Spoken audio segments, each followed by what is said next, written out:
نص كيلو كنافه، هتجيبيه وتفرزيه وتفركيه، وبعد كده هتحطيه في صينيه وتحطي عليه معلقتين سمنه وتحطيه وتقلبيه كويس، ومعلقه سكر بودر، وتحطيه في الفرن يتحمص ويتحمر زي ما انت شايفه كده، ويدينا اللون الذهبي الجميل. لو عايز تعمليه على النار وعلى البوتاجاز من فوق براحتك، بس هو كده بياخد سمنه اقل وكمان مجهود اقل. كل شويه هتطلعيه من تحت من الفرن وهتقلبيه تقليبه، وبعدين ترجعيه تاني. وانت بتعملي اي حاجه في المطبخ هتعملي الخطوه دي، وهتخلصي النص كيلو كنافه، وبعد كده هتوزعيه بالطريقه دي على الاطباق. عفوا. او هتحطيه في صينيه، او هتحطيه في بايركسي، او العلب البلاستيك دي، او اي حاجه متوفره عندك انت عايزه تحطي فيها. بعد كده انا ما حطيتش عليه اي شربات ولا اي حاجه خالص. بعد ما خلص وخرج من الفرن واتحمص، انا جهزت الكريمه عباره عن ايه؟ الكريمه عباره عن كوبايه كريم شانتيه خام، عليها معلقتين كريمه الباستري ومعلقه لبن بودر، وكوبايه ميه متلجه، ما بحطهاش كلها مره واحده، بحط نصها وبضرب كويس قوي، وبعد كده ارجع احط تاني. ولو عندك معلقه سمنه بلدي او معلقه زبده فرن او اي نوع زبده موجود متوفر عندك هتحطي معلقه، بس عايزاها تكون بدرجه حراره المطبخ عشان لو جامده هتضايقك زي ما ضايقتني وانا بعملها. تمام كده. تمام كده. طبعا النهارده الوصفه معروفه واحنا عارفينها كويس قوي، والكل عارف ان انا بعمل ايه دلوقتي. احنا بنعمل هنا الكنافه بالمانجا. طبعا مش معقول يكون في موسم مانجا وما نعملش الكنافه بالمانجا. عندي هنا العصير ده عصير مانجا. آه عصير عادي، بتضربي مانجا في الخلاط بكوبايه ميه او نص كوبايه ميه، وبتاخدي بقى العصير ده تحطي منه فوق الكريمه. انا حطيت طبقه كنافه ما فيهاش اي عسل يا جماعه، ولا عسل ولا اي حاجه خالص، هي بس معلقه السكر اللي انا حطيتها في الاول. تمام. تمام. وبعد كده حطيت معلقه، حطيت الكريم شانتيه. هتضربيه كويس قوي وتحطي له سكر. هتحطي السكر مع الميه الاول تضربيهم كويس، بعد كده تحطي المكونات اللي احنا قلنا عليها وهتضربيها لغايه ما يديكي الفوم كويس قوي ومتماسك. وبعد كده هنحط طبقه كنافه، طبقه كريمه، طبقه من عصير المانجا، وبعد كده هنبدا تاني نحط طبقه كنافه كمان. احنا هنا بصوا المانجا متقطعه مكعبات. طبعا المانجا تقدري تشيليها، اسعارها كويسه اليومين دول، تقدري تشيليها في الفريزر وتفرزيها في اي وقت تطلعيها. ولو عندك المانجا متفرزه هتطلعي المانجايه وهتقطعيها وهي متلجه، وبعد كده تقدري تستخدميها عادي جدا. هنا انا بحط الطبقه التانية، هنحط برضو طبقه الكنافه زي ما انتوا شايفين كده. انا مش سقياها ولا عسل ولا اي حاجه خالص، هي زي ما هي ناشفه كده متحمصه.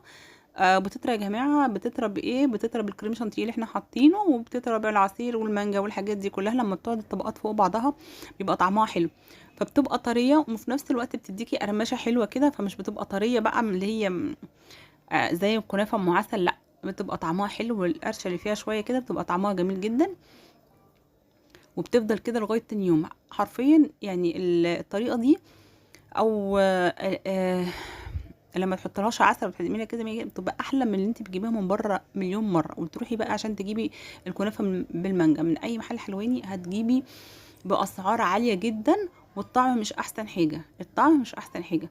فطبعا انت عايزه تجيبي تعملي حاجه في البيت احسن، هتجيبي كريم شانتيه. انا يا جماعه جايبه بقى كريم شانتيه، انا بخلط ما بين مكونين.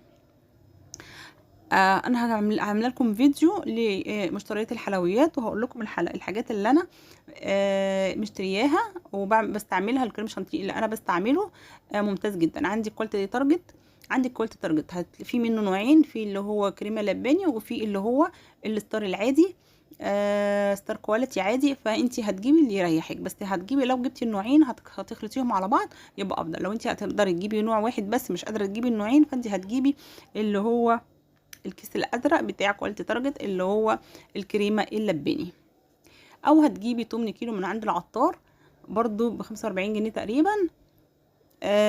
لو انت مش هتقدري تجيبي الكيس كله على بعضه، بس انا هاجي اعمل لكم فيديو واوريكم الحاجات اللي انا اشتريتها.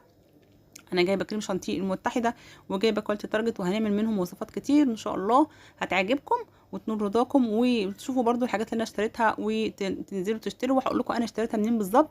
هقول لكم كل حاجه وهوضح لكم كل حاجه في الفيديو اللي احنا هنعمله. بس كده. انا هنا كده حطيت بقى طبقه كنافه تاني، وحطيت طبقه كريمه، وكمان حطيت طبقه شويه عصير مانجا. طيب لو وصلتي بقى لحد هنا في الفيديو ما تنسيش اللايك والاشتراك في القناه. بصي بقى يا حبيبتي، هنا انا عملت غلطه. ايه هي الغلطه بقى اللي انا عملتها؟ اللي المفروض اللي انا كنت الاول اعمل الروزوتات بتاعه الكريم شانتيه اللي هي الوردات، وبعد كده احط في النص المانجا. لكن انا ايه، عملت الاول، حطيت الاول المانجا وبعد كده هعمل الروزوتات، ودي هتضايقني في التشكيل ومش هتديني احسن حاجه في الشكل ولا في التنظيم.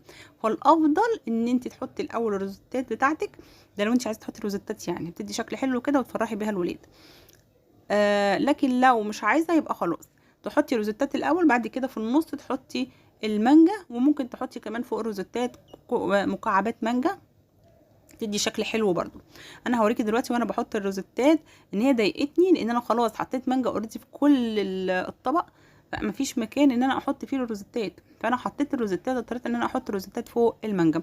فانت ما تغلطيش الغلطه دي، واعملي الكنافه بالمانجا في البيت هتعجبك قوي. بحطي الاول الروزيتات كده، وبعد كده حطي المانجا في النص، ومن فوق كده انا حطيت شويه عصير مانجا عشان يدوا لمعه، هيدوا لمعه للمانجا، ما يخليهاش ان هي تسود. بس كده، وبعد كده هنحطها في التلاجة وهناكلها ساقعه.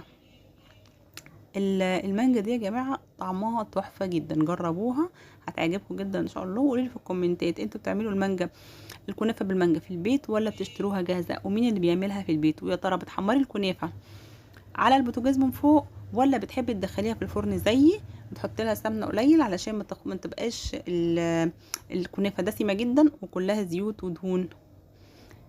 اكتبوا لي في الكومنتات وقولوا لي رايكم في الكنافه بالمانجا، وقولوا لي انتوا بتعملوها ازاي. زي ما انتوا شايفين، بصوا بقى هي مضايقاني اللي انا حطيت المانجا الاول ومبقاش عندي مكان للروزوتات، فطبعا اضطريت ان انا احطها في اي حاجه. بس الافضل ان انتوا تعملوا زي ما بقول لكم، تحطوا الروزوتات الاول وبعد كده تبداي تحطي المانجا. وبس كده، واشوفكم على خير في فيديو جديد، استنوني.